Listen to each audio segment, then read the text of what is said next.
ما شاء اللہ لا حول ولا قوة الا باللہ العلی العظیم اعوذ باللہ من الشیطان اللعین الرجیم بسم اللہ الرحمن الرحیم الحمد للہ رب العالمین الصلاة والسلام علی اشرف الانبیاء والمرسلین وخاتم النبیین ابی القاسم محمد اللهم صل على محمد وعلى محمد وعجل فرجهم وعلى اهل بيته الطيبين الطاهرين المعصومين ولعنة الله على اعدائهم اجمعين من الآن الى قيام يوم الدين. اما بعد، محترم ناظرین السلام علیکم ورحمۃ اللہ وبرکاتہ. آج آپ حضرات کی خدمت میں پھر حاضر ہوا ہوں حقوق اولاد اور ہدایت معصومین علیہ السلام، ہدایت اہل بیت علیہ السلام لے کر، جس میں آج میں اولاد کی شخصیت میں دودھ کی تاثیر یہ بیان کروں گا آپ کے سامنے، چونکہ بہت ہی اہم مسئلہ ہے یہ اور بہت زیادہ تاکید کی گئی ہے، اس کی طرف متوجہ کیا گیا ہے. جن باتوں کی ہم سب کو خاص رعایت کرنا چاہیے ان میں نومولود کو دودھ پلانے کا مسئلہ بھی اہم ہے. ان لوگوں کے برخلاف جو اس مستقبل ساز مسئلے کو اہمیت نہیں دیتے، یہ مستقبل ساز مسئلہ ہے، مستقبل کو بناتا ہے، نہ اس کی طرف توجہ کرتے ہیں، جبکہ اسلام عادت اور عام حالت سے کہیں زیادہ اس مسئلے کی اہمیت کا قائل ہے. کتنے ہی ماں باپ جو ہر طرح اچھے اور متدین ہیں، لیکن ان کے بچے سیدھے راستے سے منحرف ہو جاتے ہیں، بہکے ہوئے ہوتے ہیں.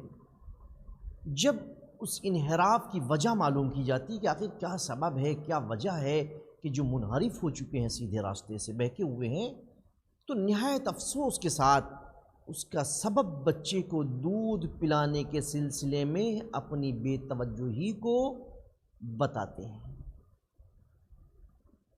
یہ جو بے توجہی ہوئی ہے اس کی بنا پر، اس کے سبب سے یہ سب ہو رہا ہے. اگر ماں اسی وقت خاص توجہ رکھتی اور بہت سنجیدگی سے اس کا خیال رکھتی تو اس کا لڑکا ایسا نہ ہوتا. اس لیے کہ شیرخواری کے زمانے میں بچے کے جسم کی عمارت کے محکم ہونے کے علاوہ، یعنی صرف جسم کی عمارت محکم نہیں ہو رہی ہے، اس کے علاوہ روحانی سیرت بھی اسی زمانے میں بنتی ہے. کب؟ جب بچہ دودھ پی رہا ہوتا ہے اور ماں کی رفتار، گفتار اور غذا دودھ کے ساتھ بچے میں اثر کرتی ہے. اب آپ خود توجہ کریے اور سوچیے، آخر فکر کریے کہ آخر ہمیں کتنا زیادہ متوجہ رہنے کی ضرورت ہے. اپنے فرزند کو دودھ پلانے میں ماں کا حصہ اور اس کا ثواب امام جعفر صادق علیہ السلام فرماتے ہیں. جناب رسول خدا سے روایت ہے، رسول اللہ نے فرمایا، جو عورت بھی اپنے شوہر کے گھر میں گھر کے بندوبست اور انتظامات میں ہر چیز کو باسلیقہ رکھے، یعنی سلیقے سے ہر کام کو انجام دے، تو خدا اس پر نظر کرم کرے گا. یعنی صرف سلیقے سے کام کرنا. اور جس پر خدا نظر کرم کرے گا اسے عذاب نہ دے گا. یعنی ایک سبب تو یہ کہ اگر عذاب سے بچنا ہے تو ہم اس طریقے سے کام انجام دیں کہ جس سے خدا کی نظر کرم ہمارے اوپر ہو. جناب ام سلمہ نے کہا، یا رسول اللہ، مرد تو ساری نیکیاں لے کے چلے گئے، مرد کو ساری نیکیاں مل رہی ہیں، ان کو غریب عورتوں کے لیے بھی کچھ بچا ہے یا صرف مردوں کے لیے سب کچھ ہے؟ اس پر رسول خدا نے فرمایا، ہاں، جب عورت حمل کے زمانے میں ہوتی ہے تو وہ شب زندہ دار روزے دار کے مانند ہوتی ہے. یعنی اس انسان کے مانند، اس عابد کے مانند جو دن میں روزہ رکھتا ہے، رات میں جاگ کر کے عبادت کرتا ہے، وہ اس کے مانند ہوتی ہے. کہ جو اپنے مال، اپنی جان سے خدا کی راہ میں جہاد کرتا ہے، وہ شخص مجاہد، وہ عورت مجاہد کے برابر ثواب رکھتی ہے. اور جب اس کا وضع حمل ہوتا ہے، بچہ پیدا ہوتا ہے، تو وہ اتنا اجر و ثواب رکھتی ہے کہ اس کی عظمت سے کوئی شخص بھی واقف نہیں ہو سکتا. اور جب وہ اپنے بچے کو دودھ پلاتی ہے تو بچے کے ہر مرتبہ دودھ پلانے کے بدلے میں قدرت کی طرف سے اسے وہ اجر ملتا ہے جو جناب اسماعیل کے فرزندوں میں سے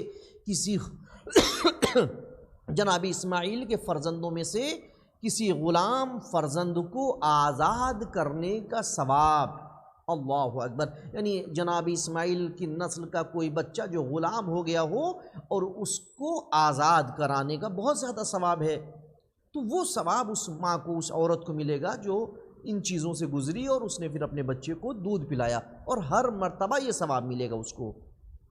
اور جب وہ اپنے بچے کو دودھ پلا کر فارغ ہوتی ہے تو ایک بزرگ فرشتہ اس کے پہلو پر مار کر کہتا ہے کہ اب تو از سر نو عمل کر کے خدا نے تجھے بخش دیا، یعنی کیا کہتا ہے کہ اب تم نئے سرے سے عمل کرو کیونکہ خدا نے تم کو بخش دیا ہے، تمہارے گناہوں کو خدا نے معاف کر دیا۔ کیوں؟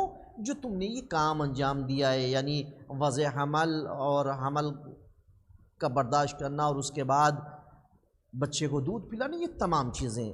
محترم ناظرین، کتنی اہم باتیں ہیں یہ۔ دوسری روایت میں پیغمبر خدا نے حولہ تارہ نامی عورت سے فرمایا، اور جب بچے کی ماں وضع حمل کے بعد بچے کو دودھ پلانا شروع کرتی ہے تو بچے کے ہر بار دودھ پینے کے بدلے میں قیامت کے دن ماں کے برابر ایک نور جلوہ گر ہوگا، اور آنے جانے والوں میں سے جو بھی اسے دیکھے گا تعجب کرے گا، اور اس کے نامہ اعمال میں روزے دار، شب زندہ دار عابد کا ثواب لکھا جائے گا، یعنی اس عابد کا ثواب جو رات میں جاگ کے عبادت کرتا ہو اور دن میں روزے رکھتا ہو، اس کا ثواب لکھا جائے گا۔ بس جب دودھ پلانے کی مدت تک بچے کو دودھ پلائے تو خدائے تعالیٰ اس سے فرمائے گا کہ اے عورت، جان لے کہ میں نے تیرے گناہوں کو بخش دیا ہے، لہٰذا اب اپنا عمل از سر نو کرو، یعنی یہ سوچو کہ تمہارے نامہ اعمال میں کوئی برائی نہیں ہے، اب جو کرو نئے سرے سے کرو تاکہ تمہارے نامہ اعمال میں اور زیادہ ثواب لکھا جا سکے۔ اچھا، اس کے بعد کیا؟ ماں کا دودھ بہترین دودھ ہے۔ مرسل اعظم نے فرمایا، نومولود بچے کے لیے ماں کے دودھ سے بہتر کوئی دودھ نہیں ہے۔ حضرت امام جعفر صادق علیہ السلام نے حضرت علی سے نقل کرتے ہوئے فرمایا کہ بچے کو پلانے کے لیے کوئی دودھ ماں کے دودھ سے بہتر نہیں ہے۔ اب اس کے علاوہ اس زمانے میں تو نہیں، لیکن اس سے قبل یعنی گزشتہ زمانے میں دائیا کا انتظام کیا جاتا تھا۔ جب ماں دودھ نہیں پلاتی تھی کسی سبب سے تو دائی کا انتخاب کیا جاتا تھا، اور اس میں جب انتخاب ہوتا تھا تو بہت چیزوں کو دیکھا جاتا تھا، چونکہ دودھ کا بہت بڑا اثر ہوتا ہے، اور بہت ساری عورتوں کی قسمیں بتائی گئیں کہ ان عورتوں کو دودھ بچے کو نہ پلایا جائے، ورنہ یہ اس کے نقصانات ہیں، چاہے وہ بے وقوف عورت ہو، احمق عورت ہو، ان سب سے پرہیز کرنے کے لیے۔ اور خیر اس دور میں ایسا نہیں ہے، اس دور میں ان سب چیزوں کی ضرورت نہیں ہے، البتہ خشک پاؤڈر پلایا جاتا ہے، لیکن اس کے لیے بھی تاکید کی گئی ہے کہ لازم ہے، اور لازم یہ ہے کہ غور کیا جائے اس پاؤڈر والے خشک دودھ کو کہ غیر مسلم ملک سے نہ آ رہا ہو، اس کے بھی کچھ اسباب ہوں گے، اس وجہ سے اس کی طرف متوجہ ہونے کی ضرورت ہے۔ اچھا، ناپاک دودھ کے منفی اثرات، یہ بہت زیادہ منفی اثرات ہوتے ہیں۔ میں ایک واقعہ آپ کی خدمت میں عرض کر دوں۔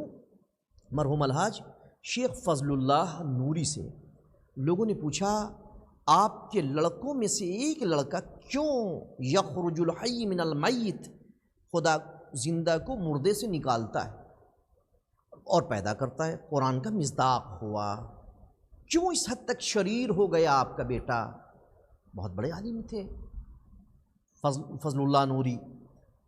تو آقا نوری نے جواب دیا، اس لڑکے سے جو کچھ ہونے والی بات میں دیکھ رہا ہوں تم لوگ نہیں دیکھ رہے ہو، یہ میرا لڑکا میرا قاتل ہوگا۔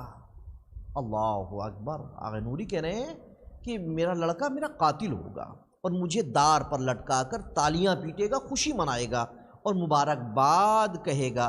پھر لوگوں نے پوچھا کہ اس کا ایسا حال کیوں ہوا، آخر وہ اس حد تک کیوں پہنچا؟ آقا نوری نے جواب دیا کہ جو دودھ اس نے پیا ہے وہ نجس اور خبیث تھا، اور اس کو دودھ پلانے والی دایا نجس اور پلید تھی۔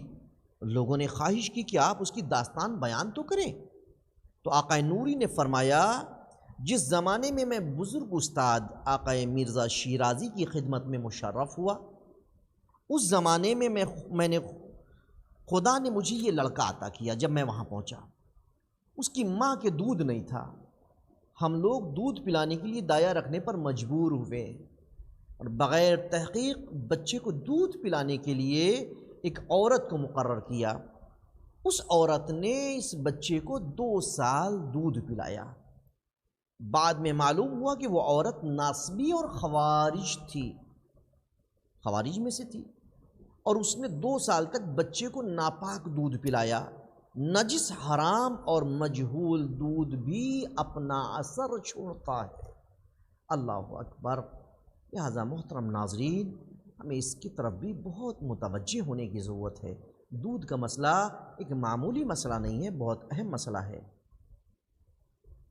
لہذا اس کی طرف متوجہ ہوں۔ انشاءاللہ کل ایک نئے موضوع کے ساتھ آپ کی خدمت میں حاضر ہوں گا، حقوق اولاد کے حوالے سے ہی انشاءاللہ۔ جب تک کے لیے آپ سے اجازت چاہتا ہوں، خدا حافظ، وآخر الدعوانا ان الحمد للہ رب العالمین۔